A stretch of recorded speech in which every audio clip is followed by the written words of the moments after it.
Kepala UPTD Taman Budaya Provinsi Kalimantan Selatan secara resmi membuka Festival Gamelan Banjar di Gedung Balai Rung Sari Taman Budaya Kalimantan Selatan di Jalan Hasan Basri, Banjarmasin Utara, malam Selasa 25 Juli 2022. Festival Gamelan Banjar yang perdana dilaksanakan ini merupakan babak final yang diikuti 5 grup setelah sebelumnya dinyatakan lolos dari babak penyisihan yang berlangsung secara daring. Kepala UPTD Taman Budaya Provinsi Kalimantan Selatan secara resmi membuka Festival Gamelan Banjar di Gedung Balai Rung Sari Taman Budaya Kalimantan Selatan di Jalan Hasan Basri, Banjarmasin Utara, malam Selasa 25 Juli 2022.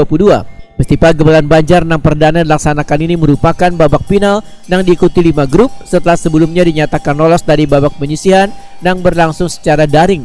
Ada 3 orang juri yang memberikan nilai dalam Festival Gamelan Banjar ini, yaitu Dr. Andes Muhlis Maman, Topik Rahmat Hidayat, Wan Gandung Jatmiko MPD. Berdasarkan dari hasil penilaian Dewan Juri, menetapkan Nada Benua Etnika Wan Stikip Pegari Banjarmasin sebagai penyaji terbaik.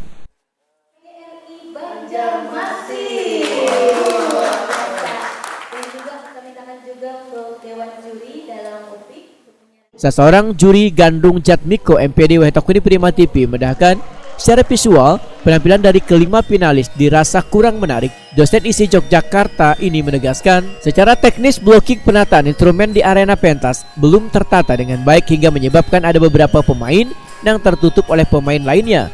Gandung Jatmiko berharap Taman Budaya Kalimantan Selatan bisa memberikan wawasan dan pengetahuan lebih dalam bentuk workshop kepada para pelaku seni. Gandung Jatmiko mengapresiasi terhadap pengembangan musik gamelan Banjar di kalangan kekanakan sebagai bentuk pelestarian kesenian tradisi agar bisa terus diwariskan di masa yang akan datang.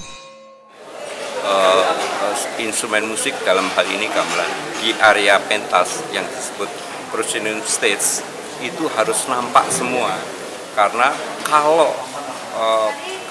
yang di belakang pemain kendang dan kendangnya sudah ukurannya besar dan di belakang tidak nampak cara teknik bermainnya, itu menjadi tidak menarik. Padahal bunyi melodi itu sangat dominan dan teknik bermainnya juga sangat ekspresif karena tertutup oleh pemain kendang dan instrumen kendang yang begitu besar, sehingga menjadi tontonan yang kurang menarik. Ini yang belum dipahami oleh para peserta.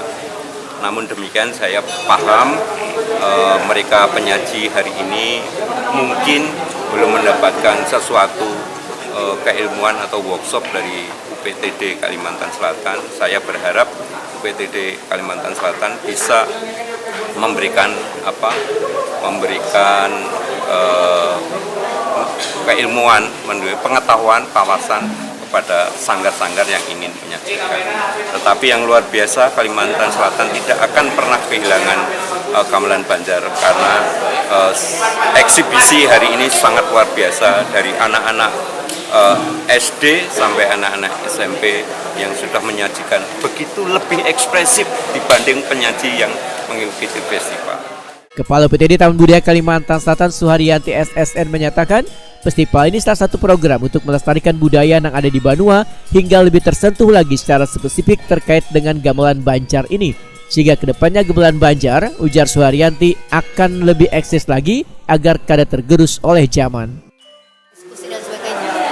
Kita sengaja membuat atau melaksanakan kegiatan tersebut karena kita ingin melihat seberapa jauh sih perkembangan si nayaga atau komunitas gamelan ini eksis di kabupatennya masing-masing.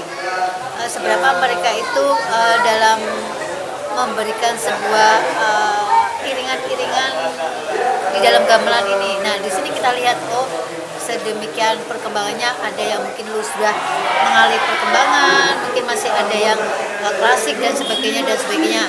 Nah, itu nanti tugas kita selanjutnya setelah diadakan festival ini, kita sebenarnya mungkin akan melaksanakan diskusi bagaimana nanti gamelan Banjar itu menjadi sebuah bentuk kemasan yang mungkin tidak ada kesenjangan dalam artian tuh serata dengan perkembangan gamelan.